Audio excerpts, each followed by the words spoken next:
Assalamu алейкум, урматтуу достор жана биздин каналдын подписчиктери. Эскертип кете турган нерсе, бул канал окуучулар, студенттер жана математикага кызыккандар үчүн. Урматтуу достор, бул каналда чыгып жаткан эсептерди илим тилинде эмес, өтө жөнөкөй өзүбүздүн жалпак тилинде түшүндүрөбүз. Демек, сиздердин түшүнүүңүздөр жеңил болот жана бизге да түшүндүрүүбүз жеңил болот.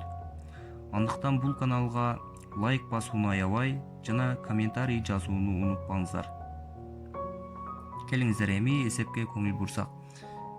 Жалпы республикалык тестте кездешүүчү колонка эсеби А колонкасында кубтук тамырасында 9 саны чоңбу же квадраттык тамырасында 8 саны чоңбу? Эң алгач чыгарууда 3 менен 2ге көңүл бурабыз. 2 сан жөнөкөй сан. Бул 2 сандын эң кичине жалпы бөлүнүүчүсүн табабыз. Аны үчүн 3'тү 2'ye көйсөк барабар 6 болот. Ал эми 6-ны 3 көйтүү 2 деп ажыратып алсак болот. Демек, кубтук тамырасында 9, квадраттык тамырасында 8.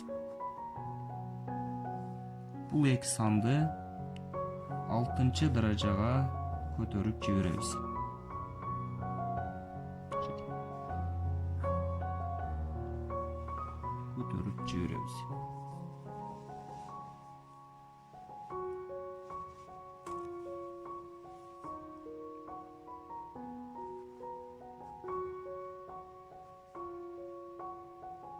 Кубтук тамырасында 9, 6-ны 3 көбөйтүү 2 деп ажыратып алсак болот.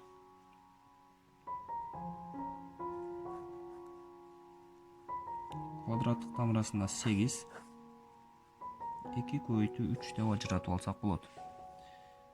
Демек, куб менен 3 кыскарат, квадрат менен 2 кыскарат. Натыйжада 9'дун квадраты 8'дин кубу калат. Мындан 9'ду квадратка көтөрсөк 81, 8'ди кубка көтөрсөк 512 саны келип чыгат. Демек, колонканын оң тарабы чоң экен.